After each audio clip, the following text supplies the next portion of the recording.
ഹിജാബ് വിവാദമുണ്ടായ saint Rita സ്കൂളിലെ മക്കൾ പഠിക്കുന്ന ഒരു പേരന്റ് എന്നെ വിളിച്ചു. ആ കോൺവെർസേഷൻ ആണ് നിങ്ങൾ കേൾക്കാൻ പോകുന്നത്. അപ്പോൾ ആദ്യം പുള്ളി കുറച്ചൊരു ചെറിയ ചൂടിലായിരുന്നു. വേണ്ട രീതിയിൽ നിങ്ങൾ സപ്പോർട്ട് ചെയ്തില്ല ആ ക്രിസ്ത്യൻ ഇൻസ്റ്റിറ്റ്യൂഷൻ എന്നൊക്കെ പറഞ്ഞ് വിളിച്ചു. ഞാൻ പറഞ്ഞു ക്രിസ്ത്യൻ ഇൻസ്റ്റിറ്റ്യൂഷൻസിനെ എനിക്ക് ഏറ്റവും ആദരവാണ്, ഞങ്ങൾ പഠിച്ചതാണ്, നമ്മുടെ മക്കൾ പഠിക്കുന്നതാണ്.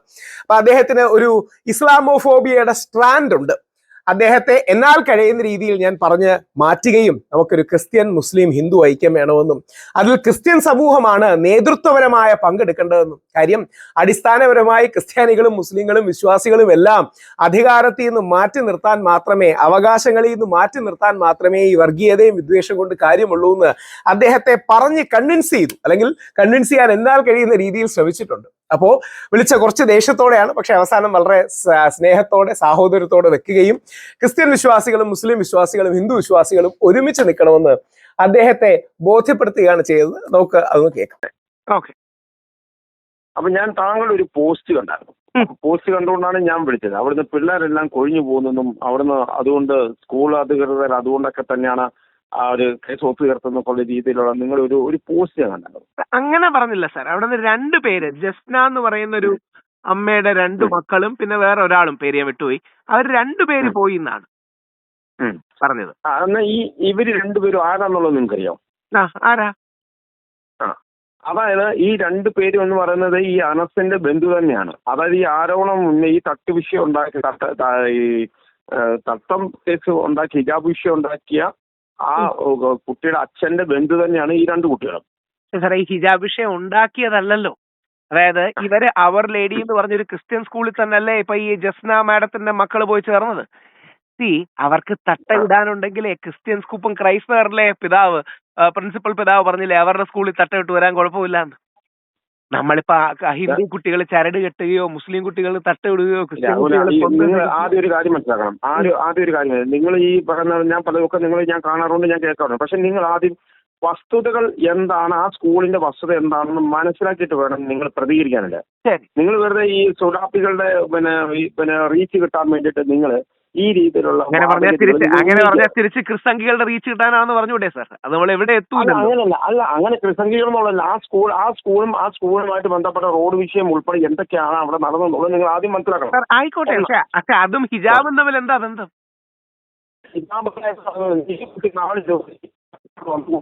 ഒന്നുകൂടെ പറയോ സാർ? കേട്ടില്ല. ഈ കുട്ടി എന്ന് പറഞ്ഞാൽ അതുവരെ എത്തിയുള്ളൂ.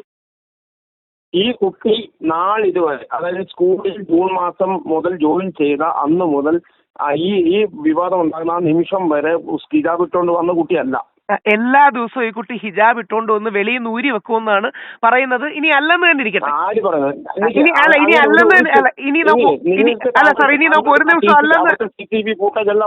അല്ല സാർ, ഇനി ഒരു നിമിഷം അല്ലെന്ന് തന്നെയാണ്. അതായത് അത് ഞാൻ അന്വേഷിച്ചു. അതായത് ഈ കുട്ടി എല്ലാ ദിവസവും ഹിജാബ് ധരിച്ച് വന്ന് സ്കൂളിന്റെ വെളിയിലെത്തി അത് മടക്കി ബാഗിനുള്ളിൽ വെക്കുമെന്നാണ് അവർ പറയുന്നത്. ഇനി അല്ലെന്ന് തന്നെ ഇരിക്കട്ടെ. നമുക്ക് ഇനി അല്ലെന്ന് തന്നെ ഇരിക്കട്ടെ. ആ കുട്ടിക്ക് ഒരു ദിവസമേ സ്കൂൾ യൂണിഫോമിനോട് ചേർന്ന ഒരു ഹിജാബ് ഉണ്ടെങ്കിലേ ബാക്കി ക്രിസ്ത്യൻ സ്കൂൾസിൽ പ്രശ്നമില്ലല്ലോ. സെന്റ് റീറ്റാസിൽ മാത്രം എന്താ പ്രശ്നം? സെന്റ് റീറ്റാസ് സ്കൂളിൽ അങ്ങനെ ഒരു വിഷയം ഇല്ല. നിങ്ങൾ ആദ്യം അത് മനസ്സിലാക്കാം. എന്താണ് അവിടെ വിഷയം എന്ന് നിങ്ങൾ ആദ്യം മനസ്സിലാക്കണം.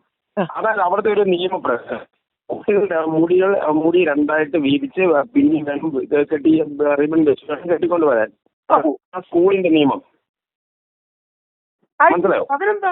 അതായിക്കോട്ടെ, മുടി 2ആയിട്ട് തന്നെ പിന്നെ 2 സൈഡിൽ തന്നെ കെട്ടിക്കോട്ടെ. അതിന്റെ മേളിൽ കൂടെ ഈ തല മറയ്ക്കുന്ന തുണി കൂടി ഇടുകയാണെങ്കിലേ ആർക്ക് എന്ത് നഷ്ടമാണ്? എത്രയോ ക്രിസ്ത്യൻ സ്കൂളിൽ രാഹുലെ ഓരോ സ്കൂളിൻ്റെതായ നിയമങ്ങളുണ്ട്. പക്ഷെ ഞാൻ പറയണത് ഈ സ്കൂളുമായിട്ട് ബന്ധപ്പെട്ട ഈ കുട്ടികളെയാണ് ആദ്യം പഠിക്കുന്നു, അതിനു മുമ്പ് എവിടെ പഠിക്കുന്നു, അതിന് മുമ്പും എവിടെ പഠിക്കുന്നു, അവിടെ എന്താ വിഷയങ്ങൾ ഉണ്ടായെന്നും എന്തുകൊണ്ടാണ് സെന്റ് റീറ്റാ സ്കൂളിൽ വന്ന് ചേർന്നതെന്നും നിങ്ങൾ ആദ്യം മനസ്സിലാക്കണം.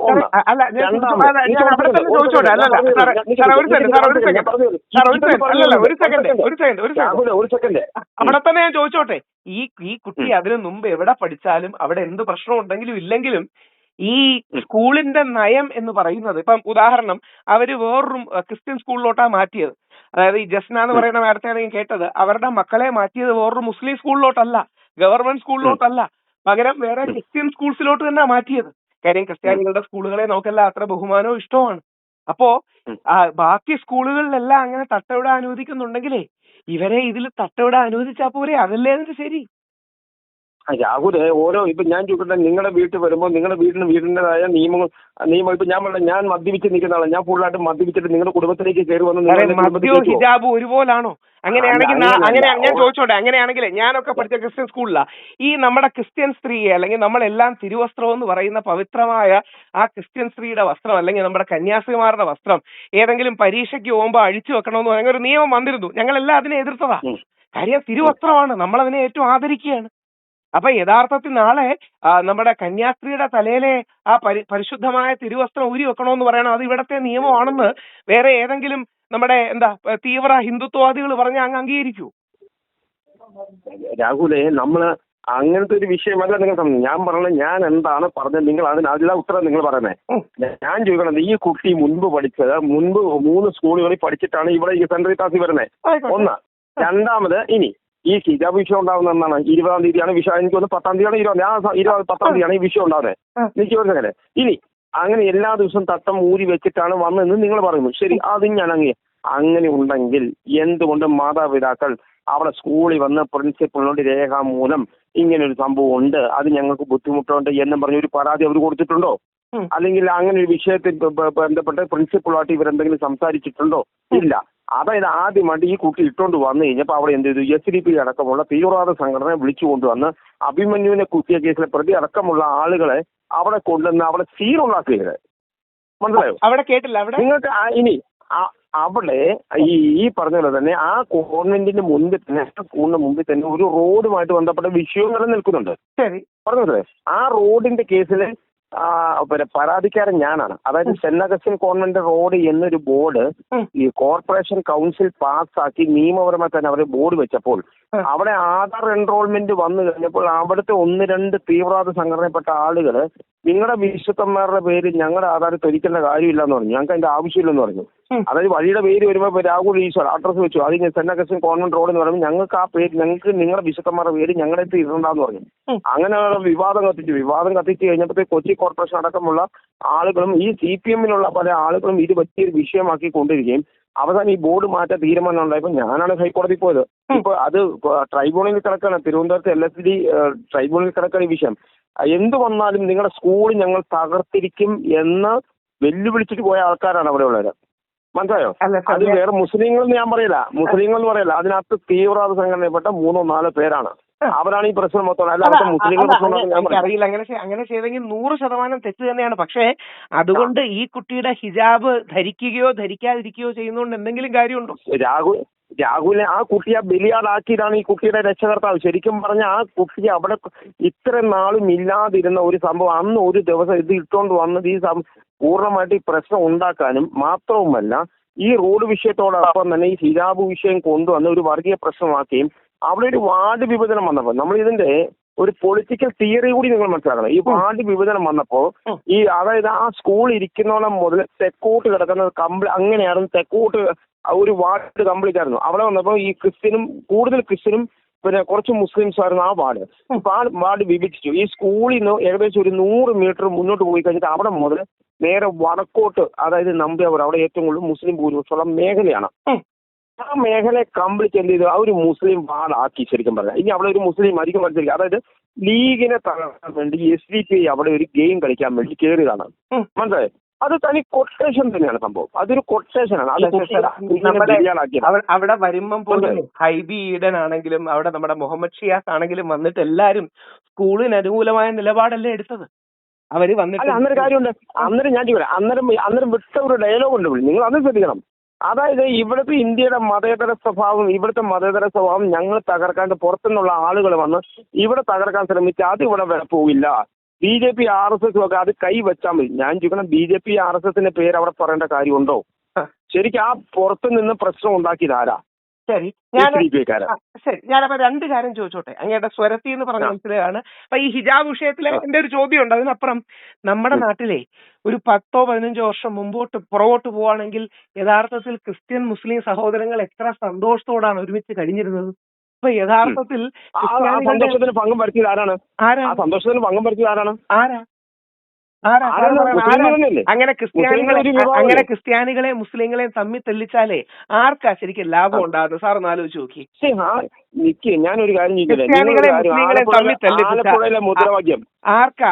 രാഹുലെ, ആലപ്പുഴയിലെ മുദ്രാവാക്യം ഉണ്ടാക്കിയ ഒരു ഭിന്നിപ്പെന്ന് പറഞ്ഞ ചെറിയ ഭിന്നിപ്പല്ല അത്. നിങ്ങൾക്കറിയോ? അരിയും മുന്തിരിക്കും കാത്തു വെച്ചോളൂ. സാറേ അത് അങ്ങനെയാണെങ്കിൽ അത് മാത്രമാണോ? നോർത്ത് ഇന്ത്യയില് തീവ്ര എന്താ വലതുപക്ഷത്തോടും തീവ്ര ഹിന്ദുത്വവാദികള് ജോലി കൊടുക്കാൻ പോയ 2 കന്യാസ്ത്രീകളെ 7 ദിവസം ജയിലിലിട്ടതിനെക്കാട്ടി വലുതാണോ ഒരു വിവരമില്ലാത്ത കുട്ടി വിളിച്ച മുദ്രാവാക്യം? ആ കന്യാസ്ത്രീമാരെ ജയിലിലിട്ടതിനപ്പം വിഷമമൊന്നുമില്ലേ?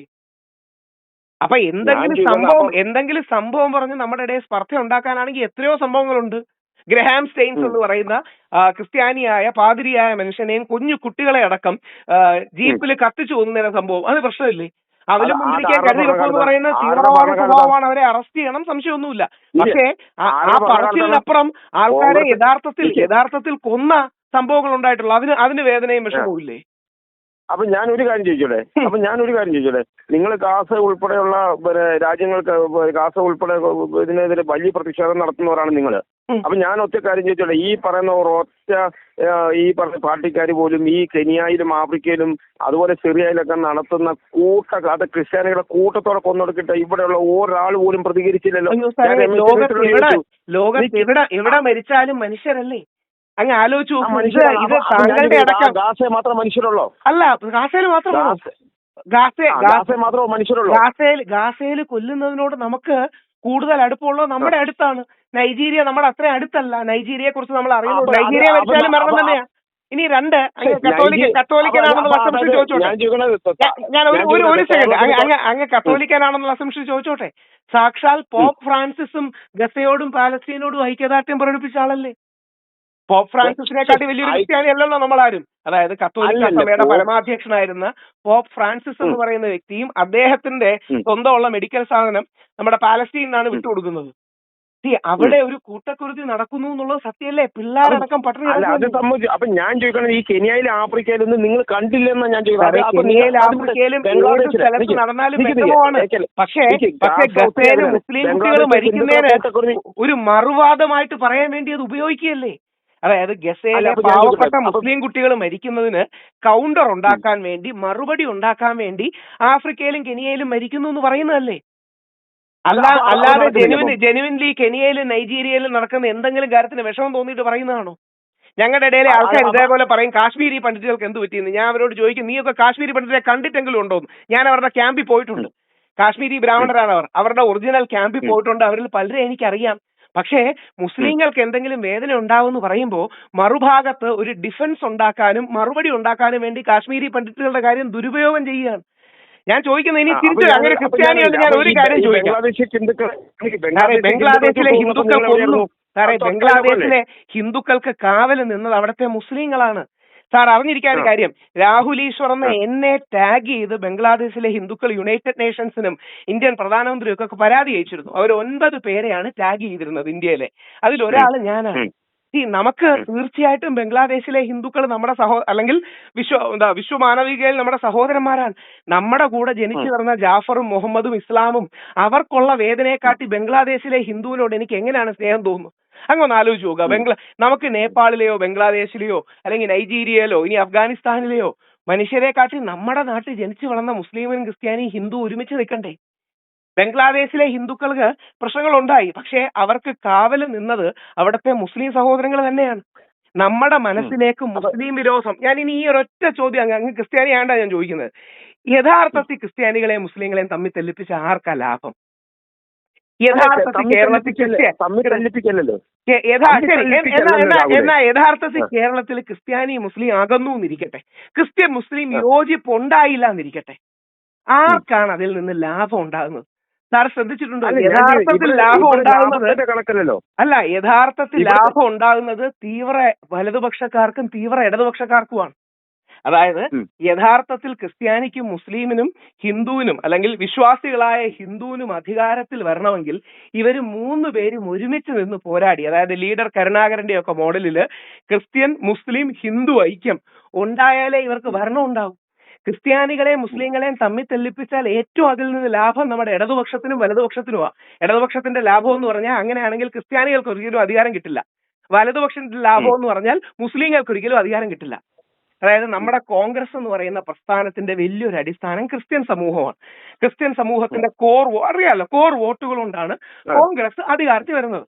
ആ കോൺഗ്രസിന്റെ കൂടെ നായന്മാര് NSSും പിന്നീട് മുസ്ലിം ലീഗും ചേരുന്നതിനെയാണ് ഈ UDF.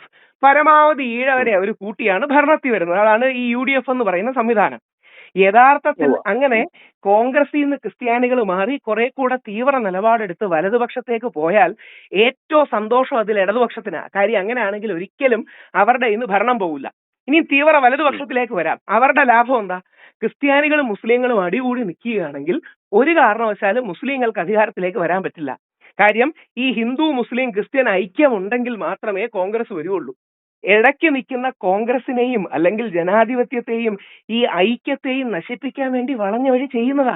അല്ലാതെ സാറിന് തോന്നുന്നുണ്ടോ ക്രിസ്ത്യാനികളോട് എന്തെങ്കിലും പ്രത്യേക ഇഷ്ടമുണ്ടെന്ന്?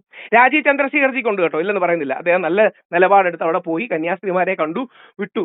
നമ്മുടെ നാട്ടിൽ തന്നെ എത്രയോ തീവ്ര ഹിന്ദുത്വവാദികൾ രാജീവ് ചന്ദ്രശേഖരനെ അടക്കം ട്രോൾ ചെയ്തതല്ലേ, കണ്ടു കാണുമല്ലോ, ആക്രമിച്ചതല്ലേ. സാക്ഷാൽ മദർ തെരേസയോട് ബഹുമാനമില്ലാത്തവരാണോ? സാക്ഷാൽ മദർ തെരേസയോട് ബഹുമാനമില്ലാത്തവരാണോ ഈ നാട്ടിലെ സാധാരണ ക്രിസ്ത്യാനികളെ ബഹുമാനിക്കുന്നത്? പോട്ടെ, ഈ നമ്മുടെ രാഷ്ട്രപിതാവായ നല്ല ഹിന്ദു വിശ്വാസിയായ മഹാത്മാഗാന്ധിയെ കൊല്ലുന്ന ആൾക്കാരാണോ ക്രിസ്ത്യാനികളെ സംരക്ഷിക്കാൻ പോണേ? ഇത് സാറിന്റെ രാഷ്ട്രീയം സാറ് പൊളിറ്റിക്സ് പറഞ്ഞില്ലേ, ആ പൊളിറ്റിക്സ് മനസ്സിലാക്കാൻ വേണ്ടിയാണ് ഞാൻ പറയുന്നത്. യഥാർത്ഥത്തിൽ ക്രിസ്ത്യാനിയെ മുസ്ലിങ്ങളെയും തമ്മിൽ തല്ലിക്കുന്നത് തീവ്ര ഇടതിന്റെയും തീവ്ര വലതിന്റെയും താല്പര്യമാണ്. നമുക്ക് SDPI തീവ്ര ഇസ്ലാമിസ്റ്റ് ആണ്. അവർ മുസ്ലിം സമൂഹത്തിന് ശാപമാണ്, കേരളത്തിലും ശാപമാണ്. നമുക്ക് മുസ്ലിം ലീഗും കേരള കോൺഗ്രസും അടക്കം ഒരുമിച്ച് നിന്നാലേ ഈ 3 വിഭാഗങ്ങൾക്കും എന്തെങ്കിലും അധികാരം കിട്ടൂ. ഈ 3 വിഭാഗങ്ങൾക്കും എന്തെങ്കിലും അധികാരം കിട്ടണം. ഞാൻ സെൻട്രീറ്റ സ്കൂളുമായിട്ട് ബന്ധപ്പെട്ട ആ വിഷയം മാത്രമാണ് സാറാണ് അതിന്റെ പിന്നിൽ SDPയും റോഡിന്റെ കാര്യവും പറഞ്ഞത്. ഞാൻ അതുകൊണ്ടാണ് രാഷ്ട്രീയം പറഞ്ഞത്. ഈ സെൻട്രീറ്റ സ്കൂളിന്റെ കാര്യം സാറ് സെൻട്രീറ്റ സ്കൂളിലെ മക്കൾ അവിടെ പഠിക്കുന്നതെന്ന് പറഞ്ഞില്ലേ? ഒരു കാര്യം ഒന്ന് ആലോചിച്ച് നോക്കി. അവിടെ 400 പിള്ളേരിൽ നിന്ന് ന്യൂസ് മിനിറ്റിൽ കണ്ട ആർട്ടിക്കിളാണ്. ഏകദേശം 400 450 പിള്ളേരുണ്ട്. അതിൽ 380 കുട്ടികളുണ്ട്. എത്ര? 380 കുട്ടികളാണ്. 400. അവര് 400 എനിക്ക് റൗണ്ട് ചെയ്തേ. അതില് 100ഓളം കുട്ടികൾ നമ്മുടെ മുസ്ലിം സമൂഹത്തിൽ നിന്നാണ്. ഈ മുസ്ലിം ഉമ്മയും ബാപ്പയും സെൻട്രീറ്റാസിനെ വിശ്വസിച്ചല്ലേ വിടുന്നത്. മുസ്ലിങ്ങൾക്ക് സ്കൂൾ ഇല്ലാഞ്ഞിട്ടല്ലോ. എന്റെ സുഹൃത്ത് 30 വർഷമായിട്ട് 34 വർഷമായിട്ട് സ്കൂൾ അവിടെ ഉള്ളതാണ്. അവിടെ ഏറ്റവും കൂടുതൽ മുസ്ലിങ്ങളല്ല. അവിടുത്തെ കുട്ടികൾ തന്നെയാണ് പഠിക്കുന്നത്. അവിടുത്തെ പല കുട്ടികളെ ഒരു രൂപ പോലും ഫീസ് കൊടുക്കാതെ പഠിപ്പിച്ച് ജയിപ്പിച്ച് ഏറ്റവും പിന്നോക്ക കുട്ടികളെ മതി അവർക്ക് മതി. ഞങ്ങൾക്കല്ല. അപ്പൊ ഞാൻ സ്ഥിരം പറയാറുണ്ട്, എന്റെ മുത്തശ്ശി പഠിച്ച ക്രിസ്ത്യൻ സ്കൂൾസിലാ, എന്റെ അമ്മ പഠിച്ച ക്രിസ്ത്യൻ സ്കൂളിലാ, ഞാൻ പഠിച്ചത് നല്ലൊരു ശതമാനം ക്രിസ്ത്യൻ സ്കൂളിലാ, എന്റെ മോൻ പഠിക്കുന്ന ക്രിസ്ത്യൻ സ്കൂളിലാ. ഞങ്ങളുടെ എല്ലാം സ്വന്തം സമുദായത്തിന് സ്കൂൾ ഇല്ലാത്തതുകൊണ്ടല്ല നമ്മൾ ക്രിസ്ത്യൻ സ്കൂൾസ് വിടുന്നത്. കാര്യം ആ ക്രിസ്ത്യൻ പാരമ്പര്യം അത്രയും വലുതാണ്. ചാവര പിതാവ് മുതൽ നമ്മുടെ നാടിന്റെ വിദ്യാഭ്യാസവും നവോത്ഥാനവും അദ്ദേഹത്തെ പോലെ വലിയ തുടങ്ങാൻ. അപ്പൊ ഇവരെ ഒരുമിച്ച് കൊണ്ടുപോകാനുള്ള ഉത്തരവാദിത്തം ആരാണ്? ശരിക്കും അല്ല, ഞാൻ അങ്ങനെ ഒരു കാര്യം പറഞ്ഞോട്ടെ. ഇതിനെ ഒരുമിച്ച് കൊണ്ടുപോകാനുള്ള ഉത്തരവാദിത്തം നേതൃസ്ഥാനത്ത് നിൽക്കുന്ന ക്രിസ്ത്യാനികൾക്കാണ്. അങ്ങനെ ഒരു പ്രശ്നം വരാതെ നോക്കേണ്ട ഉത്തരവാദിത്തം ആർക്കാണ്? സാറ് തിരിച്ചാലോചിച്ച് നോക്കിയേ.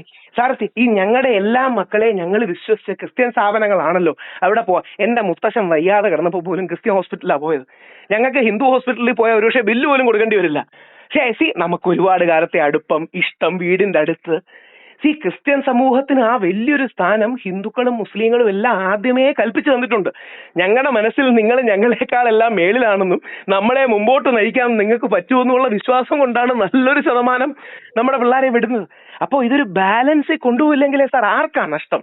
സാർ ആലോചിച്ച് നോക്കിയേ. ഇപ്പം ചില ആൾക്കാർ ബാലൻസ് ചെയ്തുകൊണ്ട് ഇവിടെ ഈ കലാപത്തിന് ശ്രമിക്കുന്നതെല്ലാം ഞങ്ങൾ ആരുമല്ല, ഈ പറഞ്ഞ മുസ്ലിങ്ങൾ തന്നെയാണ്. അല്ലാതെ ഈ പറഞ്ഞ ഈ തീവ്ര ഇസ്ലാമിസ്റ്റുകൾ ഒരു പ്രശ്നമാണ്, സംശയമൊന്നുമില്ല. അവര് ഇന്ത്യക്കല്ല ലോകത്തിന് പ്രശ്നമാണ്. അയ്യോ, അത് സംശയമില്ലല്ലോ. അവര് ഇന്ത്യക്ക് മാത്രമല്ല ലോകത്തിന് പ്രശ്നമാണ്. പക്ഷെ ഈ മുഖ്യധാര മുസ്ലിങ്ങളെല്ലാം ഈ സാർ തിരിച്ചു ഒരു സെക്കൻഡ് ഒന്ന് ആലോചിച്ച് നോക്കി. എങ്ങനെ തീവ്ര ഇസ്ലാമിസ്റ്റുകളെ അവരുടെ മക്കളെ മറ്റൊരു സമുദായത്തിലെ സ്കൂളിൽ പഠിക്കാൻ വിടുവോ? ഞങ്ങളെല്ലാം വളരെ ഞങ്ങളെന്ന് പറഞ്ഞാൽ ഹിന്ദുക്കളും മുസ്ലിങ്ങളും ബാക്കിയുള്ളവരും എല്ലാം ക്രിസ്ത്യൻ വിദ്യാഭ്യാസത്തെ ബഹുമാനത്തിൽ കാണുന്നോണ്ടല്ലേ ഇവരെല്ലാവരുടെ മക്കളെ വിടുന്നത്. ഈ തീവ്ര തീവ്ര SDPI-കാരോ തീവ്ര ഇസ്ലാമിസ്റ്റുകളോ അവരെ മാറ്റി നിർത്തണം.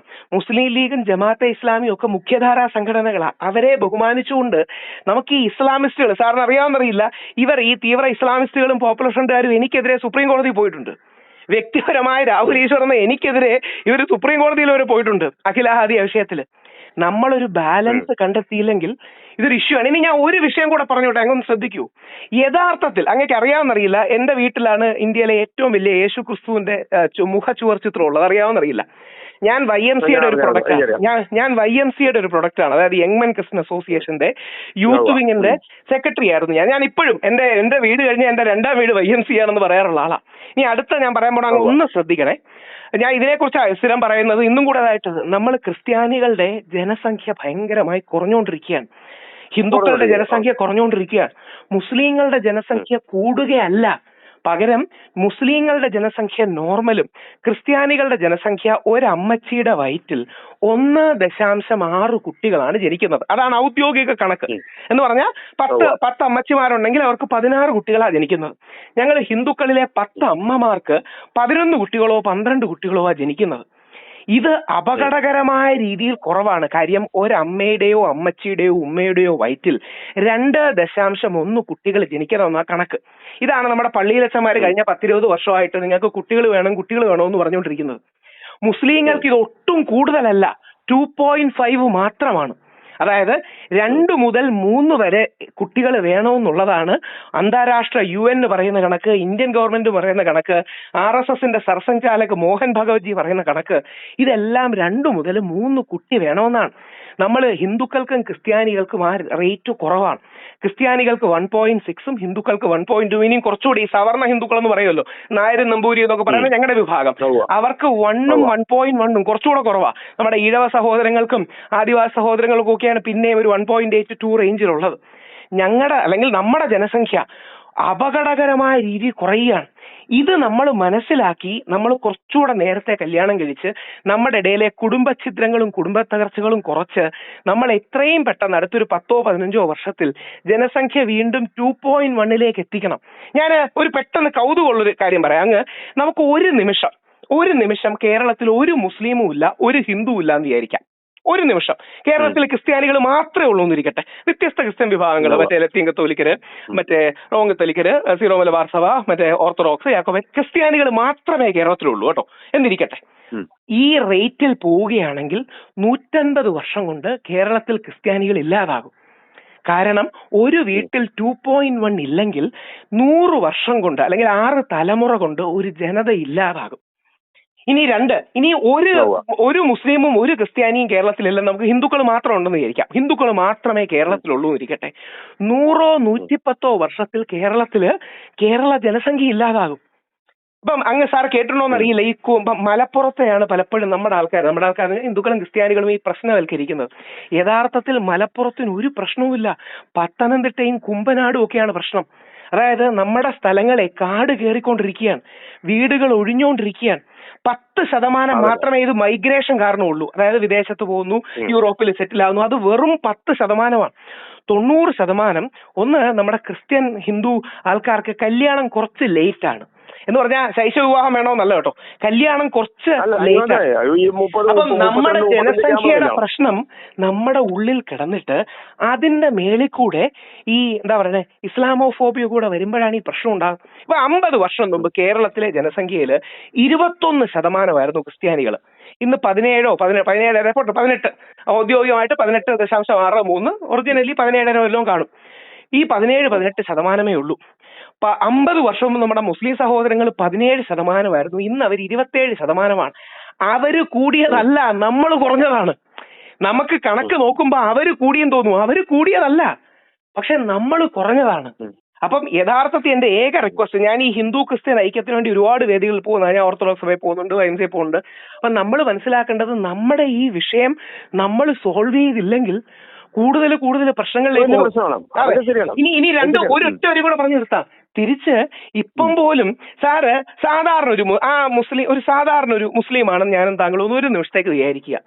നമ്മുടെ സമുദായത്തിലെ തീവ്രസ്വരക്കാർ നമ്മളോട് വന്ന് എന്തായിരിക്കും പറയുന്നത്?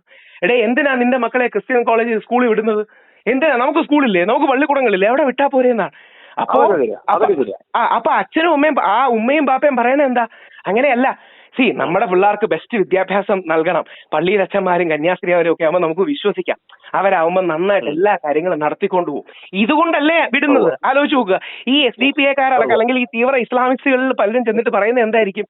എന്തിനാ ക്രിസ്ത്യൻ സ്കൂളിൽ വിടുന്നതെന്നാണ്. ഈ ജസ്ന എന്ന് പറയുന്ന ആ സ്കൂളിലെ മാറ്റി എന്ന് പറഞ്ഞില്ലേ, അവര് മാറ്റി ഒരു മുസ്ലിം വിദ്യാലയത്തിലേക്കല്ല വിട്ടത്. അവരവിടെയും ഒരു കന്യാസ്ത്രീയോട് അവർ സംസാരിച്ചു. കന്യാസ്ത്രീ എന്നെ മോളേന്ന് വിളിച്ചു.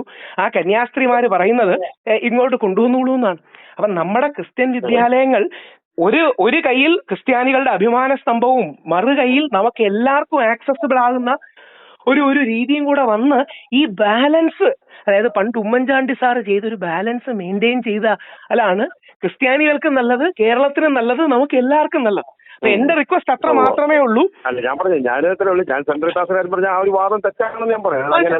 ഞാൻ ആ വാദം പരിശോധിക്കാം. പക്ഷെ സാർ ഈ പറയുന്ന കാര്യങ്ങൾ ഒന്ന് സാർ ആലോചിക്കണം. കാര്യം ക്രിസ്ത്യാനികളെയും മുസ്ലിങ്ങളെയും ഹിന്ദുക്കളെയും ഒരുമിച്ച് നിർത്തേണ്ടത് നമ്മുടെയും നിങ്ങളുടെയും മുസ്ലിങ്ങളുടെയും അതായത് ഹിന്ദുക്കളുടെയും ക്രിസ്ത്യാനികളുടെയും മുസ്ലിങ്ങളുടെയും എല്ലാവരുടെയും കൂടെ ഉത്തരവാദിത്തമാണ്.